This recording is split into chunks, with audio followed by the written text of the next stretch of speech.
Dios cree en ti.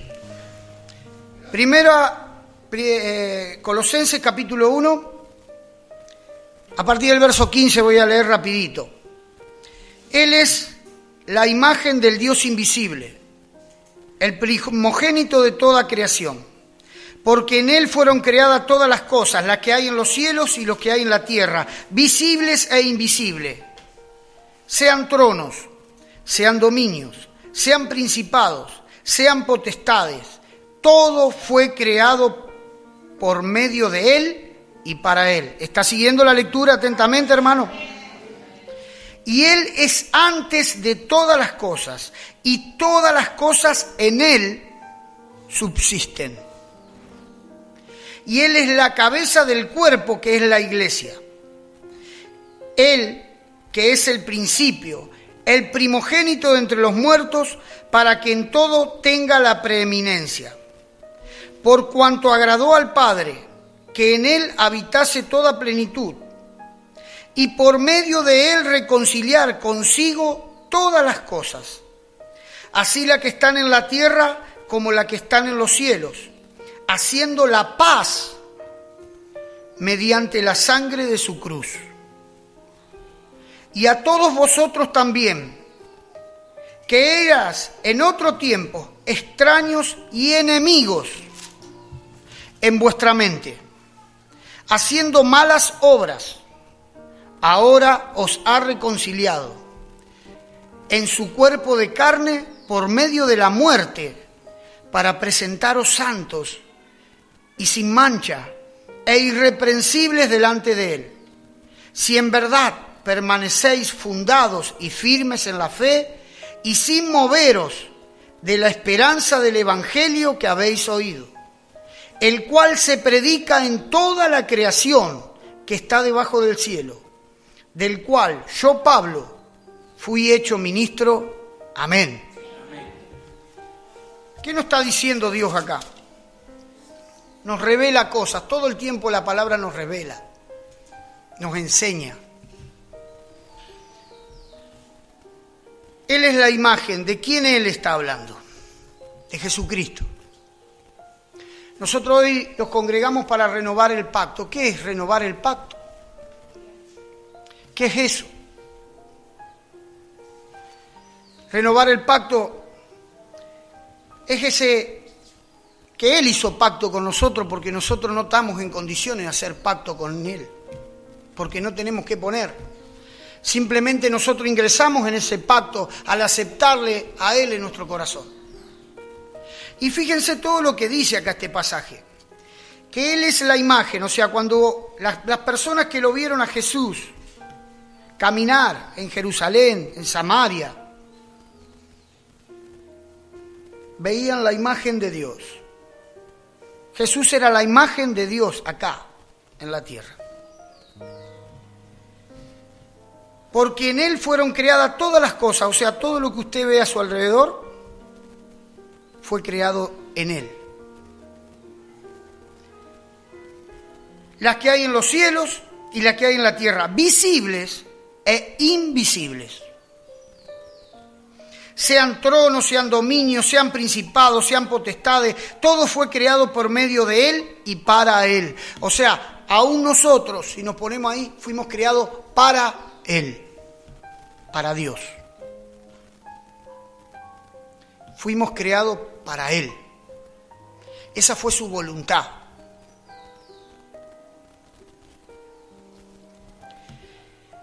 Y Él es antes de todas las cosas, y todas las cosas en Él subsisten.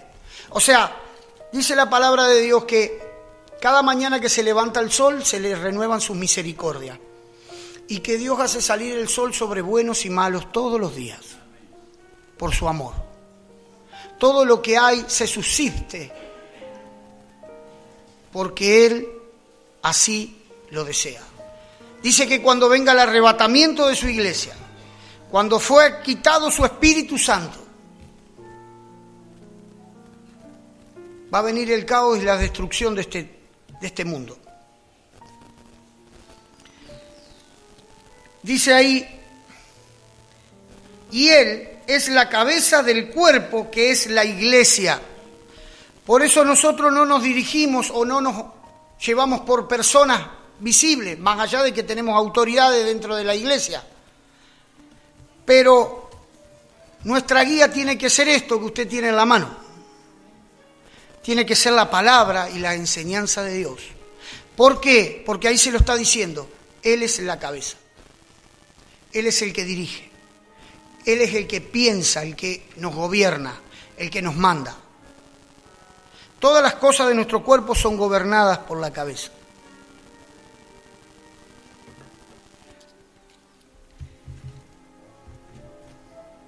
Él que es el principio, el primogénito de entre los muertos, para que en todo tenga la preeminencia. Por eso usted va a escuchar y va a oír y va a sentir de un montón de religiones. Pero ¿saben qué?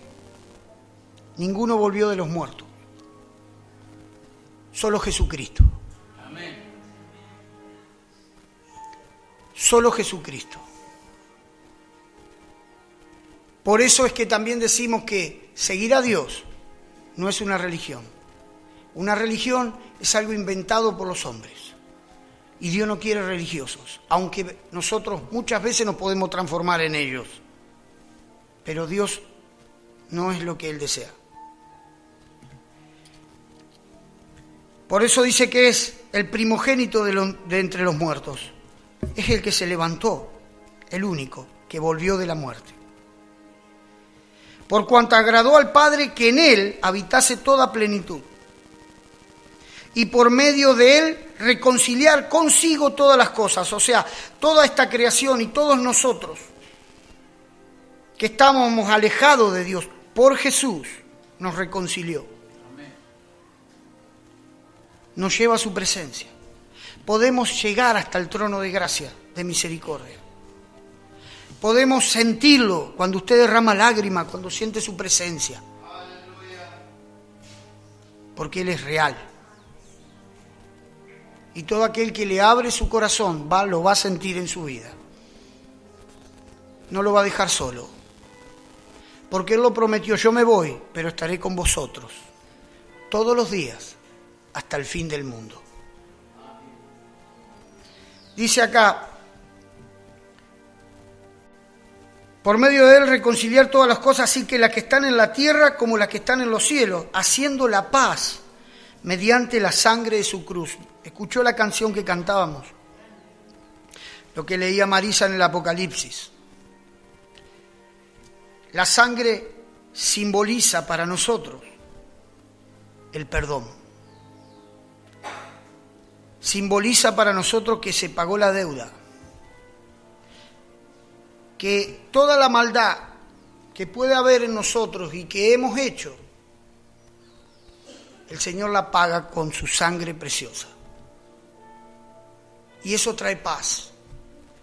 Por eso usted ve muchas veces personas enloquecidas en su mente. No pueden dormir.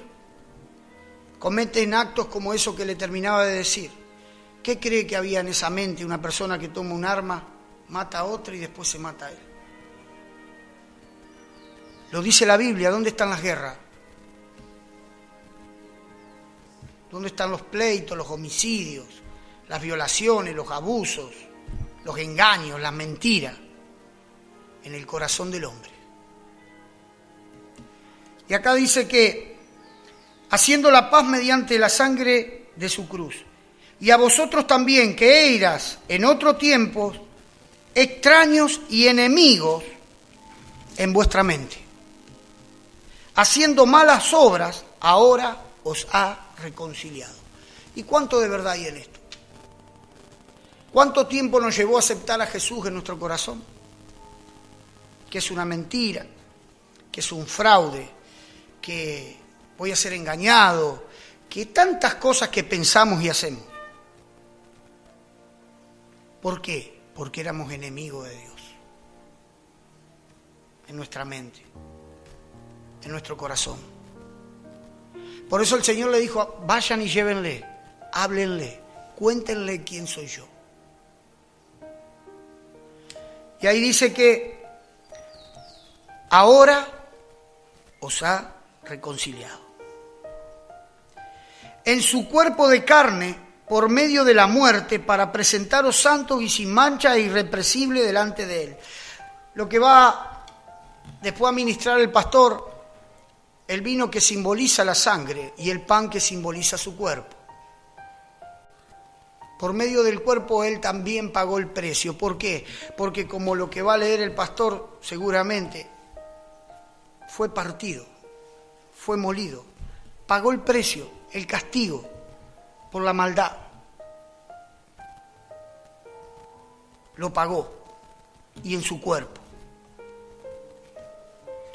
Dice,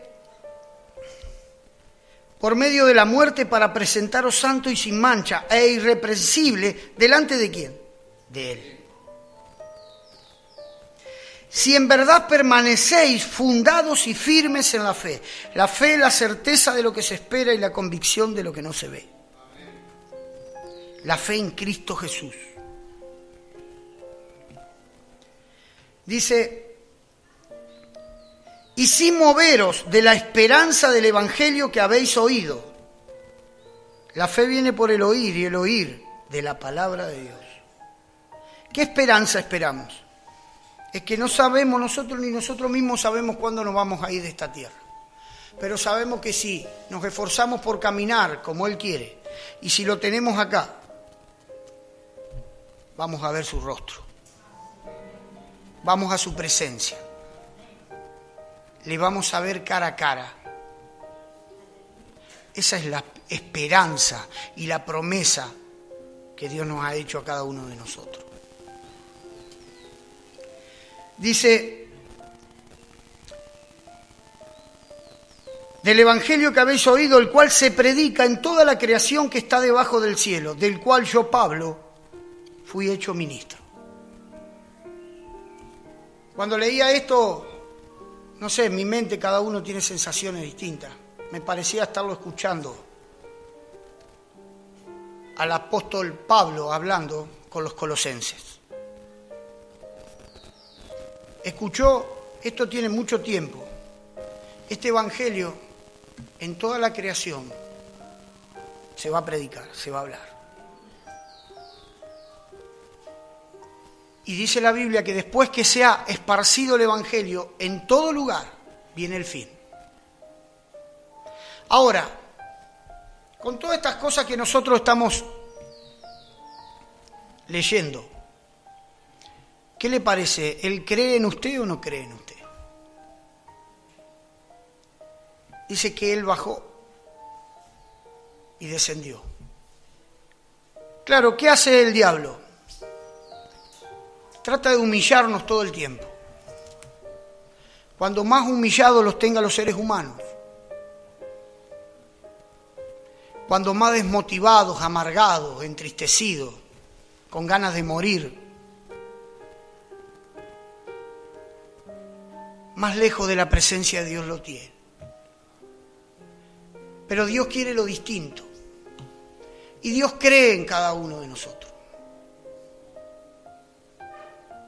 Muchas veces, miren, nosotros no creemos en Él. ¿Me escuchan? Muchas veces nosotros dudamos de sus palabras, de sus promesas. Pero ¿saben qué? Dios cree en nosotros. A pesar de esas cosas. Porque siempre está esperando que demos ese paso. Saben que a veces los hombres, sus familiares, los míos, la gente que nos rodea, la gente que tenemos arriba y aún la que tenemos abajo, no creen en nosotros. Se pueden llegar a burlar de usted cuando emprende un estudio, un trabajo, cuando quiere formar un hogar, cuando quiere criar sus hijos. ¿Y saben cuál es lo triste? Que aún siendo creyentes muchas veces oímos más la voz del diablo que la de Dios. Que Él nos dice, yo estoy a tu lado como poderoso gigante. Yo soy Dios. ¿Qué dice ahí? Por Él se hacen todas las cosas. Por Él subsisten. Yo cuando escucho estas palabras y las leo, me doy cuenta cuánto me falta creerle a Dios todavía. ¿Cuánto me falta confiar en Él? Por eso Dios nos pide una cosa cuando le conocemos: obediencia a Él y solo a Él. ¿Me escucha? Obediencia a Él y solo a Él. Pero nosotros no lo hacemos a eso. Muchas veces cuando viene la prueba, cuando viene el diablo a hablarnos a nuestros oídos, cuando la presión es grande, que muchos quizás nos tironean para sacarnos de la iglesia, para hacer cosas que no corresponden, cedemos ante eso. Y Él nos pide una cosa: yo creo en vos, solamente tenés que obedecer lo que te mando. Le dijo a Josué, después de haber cruzado el pueblo: mirá, que te mando que te esfuerces y que seas valiente. No tengas miedo. Sabe Dios que muchas veces tenemos miedo. Podemos decir, yo tengo a Dios. Hay situaciones en nuestra vida que... No tengas miedo. Yo estaré contigo. Yo voy a estar contigo. ¿Saben por qué? Porque Él cree en nosotros. Pero nosotros muchas veces pensamos en dejarlo, en abandonarlo. Por eso, como dice ahí un pasaje, desechado fue. Y como que tuvimos de Él vergüenza. Sin embargo, Él no abrió su boca y pagó el precio.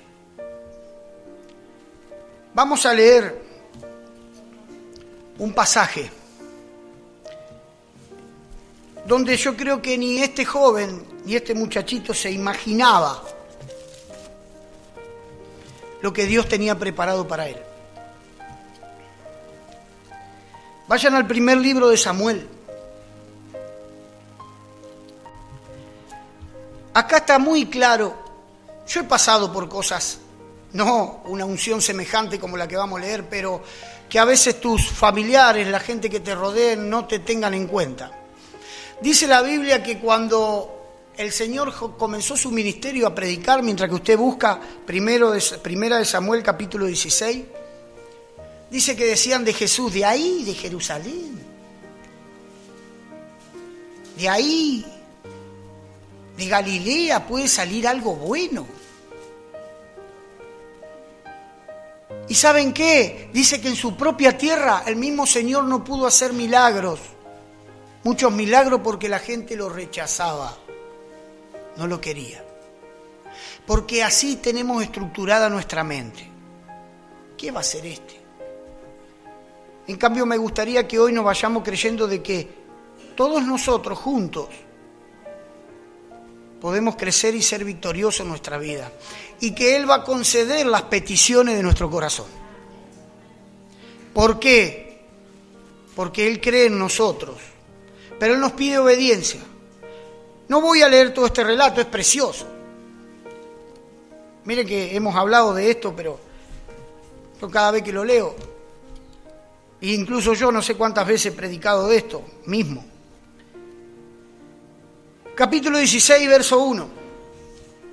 Dijo Jehová a Samuel: ¿hasta cuándo llorarás a Saúl, habiéndolo yo desechado para que no reine sobre Israel? Llena tu cuerno de aceite y ven, te enviaré a Isaí de Belén, porque de sus hijos me he provisto de rey.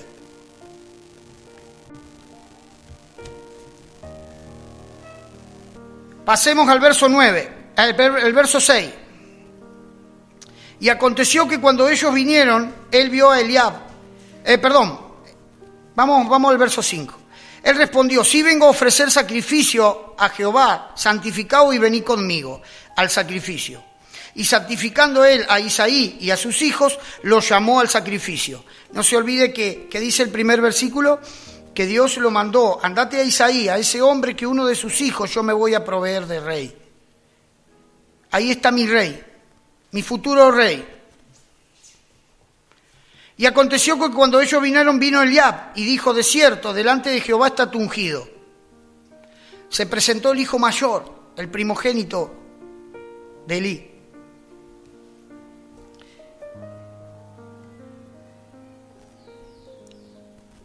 Y Jehová respondió a Samuel: no mires a su parecer ni a lo grande de su estatura, porque yo lo desecho. Porque Dios, Jehová, no mira lo que mira el hombre, pues el hombre mira lo que está delante de sus ojos, pero Jehová mira el corazón. Amén, hermanos. Entonces llamó Isaí a Abinadab y lo hizo pasar delante de él, el cual dijo: tampoco a este ha escogido Jehová, a su segundo hijo. Hizo luego pasar Isaí a Sama, y él le dijo: tampoco a este ha elegido Jehová, el tercero. E hizo pasar Isaí 7 hijos suyos delante de Samuel. Pero Samuel dijo a Isaí: Jehová no ha elegido a estos. ¿Se da cuenta que en cuenta lo tenían al rey David? Le empezaron a hacer pasar todos los hijos. Dice que los mayores eran instruidos en la guerra, tenían oficio y todo. Y claro, y Samuel tampoco sabía a quién iba a ungir él, no lo conocía hasta ese momento. Entonces le traían: ¿es este? No, este no es. Este, no, este no. Este tampoco, este tampoco.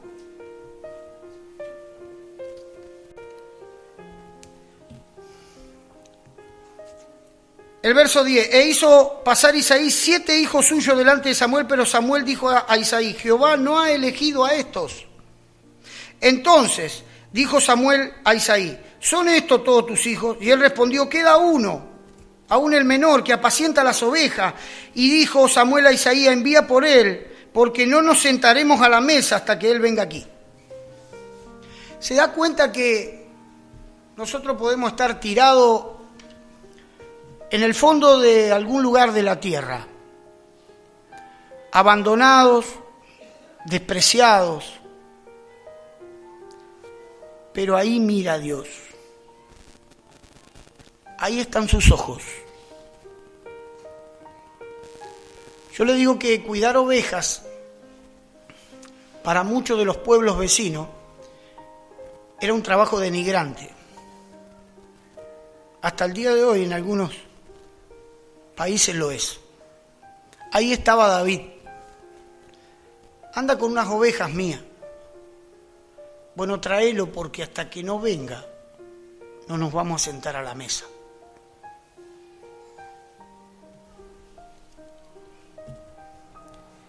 Envió pues por él y le hizo entrar, y era rubio, hermoso de ojos y de buen parecer. Entonces Jehová dijo: levántate y úngelo, porque este es. Y Samuel tomó el cuerno del aceite y lo ungió en medio de sus hermanos. Y desde aquel día en adelante el Espíritu de Jehová vino sobre David. Se levantó luego Samuel y se volvió a Ramá. Saben de que el día que aceptamos a Dios en nuestro corazón, el Espíritu de Jehová viene sobre nuestras vidas. Y muchas veces nosotros buscamos milagros maravillosos y fantásticos. Y el mayor milagro es que Dios empieza a cambiar nuestra mente, nuestro corazón. Empezamos a dejar de ser malos, engañosos, peligrosos, no confiables, para comenzar a volvernos sus hijos. Dice que Samuel comió con ellos, lo ungió y se volvió. Se fue. Le habrá dicho David: ¿y qué es todo esto? Se volvió a seguir cuidando ovejas. ¿Cuánto desconcierta todas estas cosas? A veces venimos a Dios y yo conozco al Dios, al Creador, y vas a ser un siervo mío y podés ser una sierva mía. Pero a veces Dios nos manda a seguir haciendo las cosas cotidianas. Y a veces nos manda a seguir haciendo lo más humillante. Pero Dios comienza a trabajar. Pero Dios comienza a educar nuestro carácter. Y eso nos molesta muchas veces. Y cuánto más cuando pasa tiempo. En este momento no he sacado la cuenta, no he estudiado cuánto tiempo pasó de esta unción hasta que hasta que David entra en escena de nuevo. Pero pasó un tiempo. Era el menor. Estaba cuidando ovejas.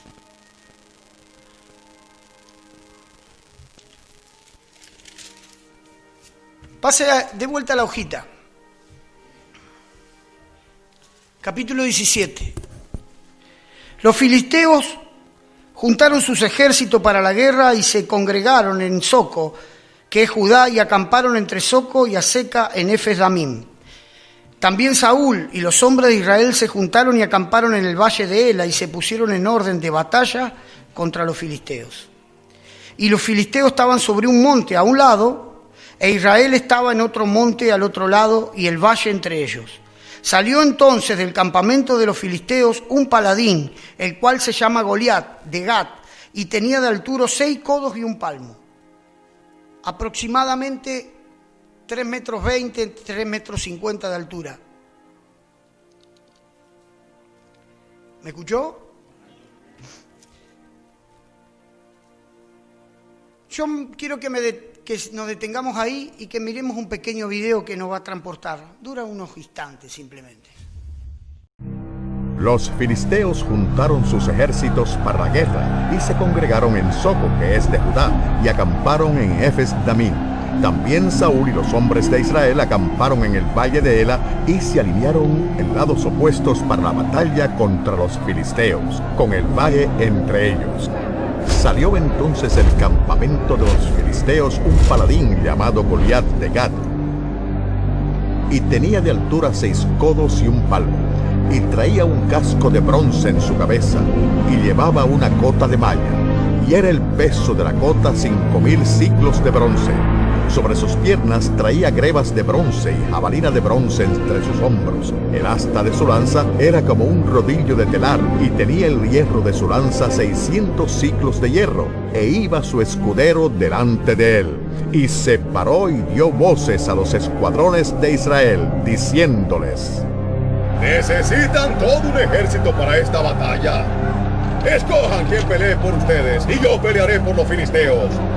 Resolveremos esto de hombre a hombre. Si él me vence a mí, nosotros seremos sus esclavos. Pero si yo lo mato, ustedes lo serán. He desafiado los ejércitos de Israel. Denme un hombre que pelee conmigo. Oyendo Saúl y todo Israel estas palabras, se turbaron y tuvieron gran miedo.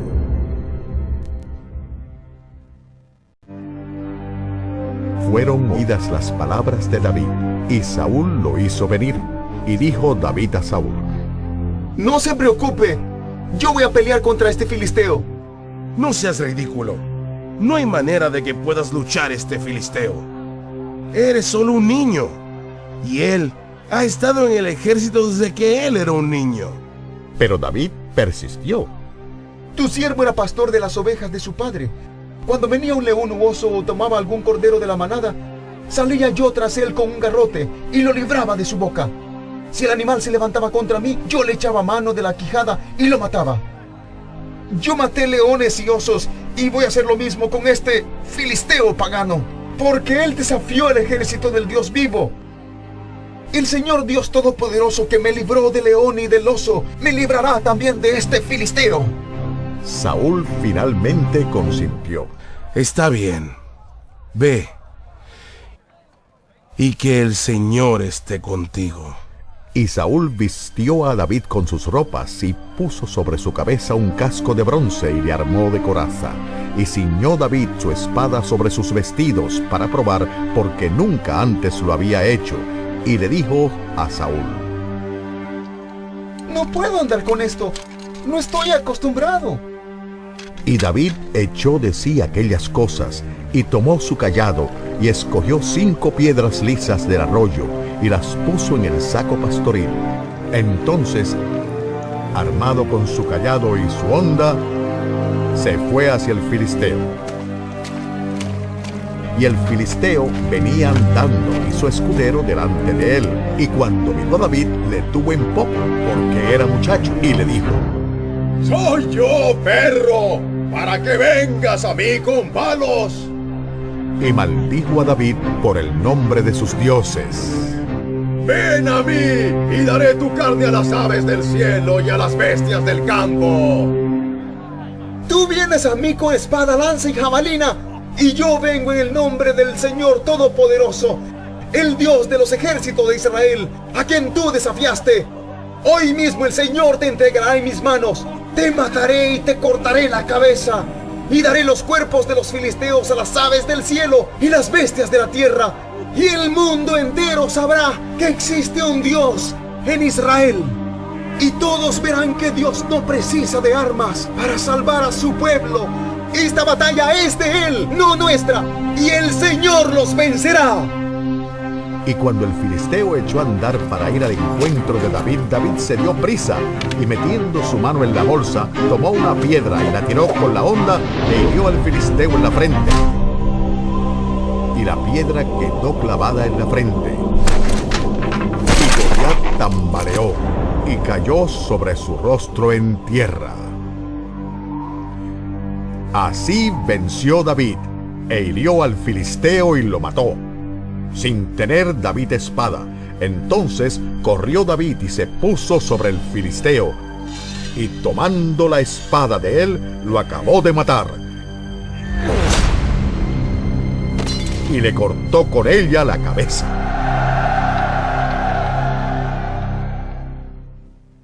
Fíjense, hermanos, que ahí David vuelve a entrar en escena. Avanzado el tiempo, vamos a leer unos versículos rapidito nomás. En el capítulo 17 y verso 17, y dijo Isaías a David, su hijo: toma ahora para tus hermanos una efa de este grano tostado y estos 10 panes, y llévalo pronto al campamento a tus hermanos. Y estos 10 quesos de leche los llevarás al jefe de los 1000, y mira si tus hermanos están buenos, y tomas prendas de ellos. O sea, el padre le dice: andá y llévale de comer a tus hermanos, llévale ropa para que se cambien. Y David, ¿qué es lo que observan ustedes en todo este tiempo? Obediencia. Él nunca, nada cambió en su vida porque empezaron a sentir o empezó a escuchar de que él había sido ungido como rey. Nunca tuvo exigencias, sino que él seguía obedeciendo a su padre. En lo poco me fuiste fiel, en lo mucho te pondré, dice el Señor. Y él iba y venía. Y él, de casualidad, para reducir este relato, escucha que justo cuando él llega, en uno de esos momentos que él está ahí, sale Goliat y empieza a gritar y a desafiar. Saben que el pueblo filisteo, y esto sí es historia, era más avanzado que el pueblo de Israel y ya manejaba y fundían hierros y armas de metales. Por eso dice que Saúl ahí, que ya no estaba en presencia de Dios, ya estaba frío espiritualmente, empezó a hacerle promesas a los soldados. Hasta le daba la hija.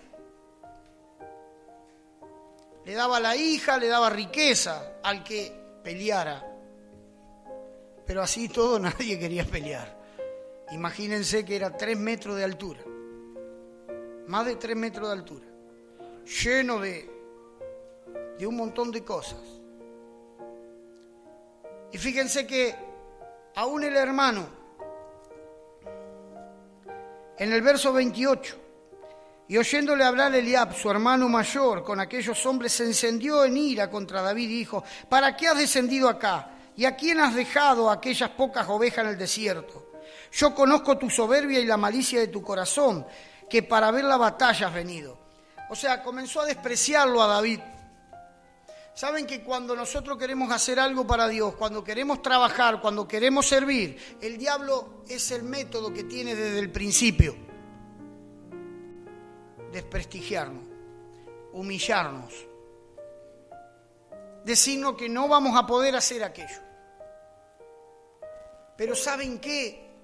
David ya había sido ensayado por Dios en obediencia. ¿Qué puedo aprender cuidando ovejas? ¿Qué puedo aprender en el medio del campo solo cuidando ovejas? Agarraba su arca y el Señor le empezó a enseñar música. Componía salmos. Y después lo empezó a hacer apto para la batalla. Él fue el que escribió después: Él adiestra mi mano para la batalla. Y ahí venían osos y leones y qué, como usted escuchó, eso está... Elegí más allá que está de tipo dibujito, porque está textual de lo que dice la Biblia. Y Él los vencía. ¿Saben cómo se acrecienta nuestra fe? Trabajando para Dios, siendo obediente a Dios. Cuando nosotros trabajamos para Él y empezamos a ver, Dios empieza a obrar milagros y hasta nosotros mismos somos sorprendidos. Pero aquel que nunca toma en serio las cosas de Dios y no hace nada para Dios, nunca verá nada. Él cree en nosotros, pero necesita nuestra obediencia. Y David fue obediente. Y fue y se plantó delante de Saúl. Y Saúl tenía que resolver este problema de una o de otra manera, o los iban a matar a todos. Así que le vino este chico, le vino como anillo al dedo. Entonces agarró como para mostrar buena voluntad, como suelen hacer los hombres, ¿vio? Esas son las dádivas de los hombres. Lo vistió con su... Y el otro no podía caminar, como lo habrán visto ahí. Dijo, yo no ¿qué voy? No puedo ni caminar con esto. Y agarró una onda. ¿Pero qué es lo que dijo él? Él estaba creído en su fuerza en ningún momento. En ningún momento. Tú vienes a mí con espada, con arco, con talabarte, mas yo vengo a ti en el nombre de Jehová de los ejércitos de Israel. Y así es como nosotros tenemos que enfrentar nuestros problemas, nuestras dificultades. No desmayar, obediencia, teniendo la promesa del Evangelio y que Él va a estar todos los días. A veces no vamos a entender qué hacemos en el medio del campo con unas ovejas. Pero si nosotros fuimos a ese campo con esas ovejas, obedeciendo a Dios, algo Dios va a hacer. Algo va a hacer. Por eso también los invito a reflexionar en esta noche. En cuántas cosas a veces no le creemos a Dios. Sabe que el diablo es maestro en humillarnos, en desacreditarnos. No que por eso tenemos que agarrar y hacer las cosas a lo loco, con la dirección de Dios. Por eso hay personas que todo el tiempo están cabizbajas, porque toman impulso y se quedan en el camino. No. David le creyó a Dios. Un pastorcito de oveja, sin ninguna cualidad, hasta que vino Dios a su vida. Vamos a pasar la Santa Cena, hermano. Que Dios bendiga a la iglesia. Amén.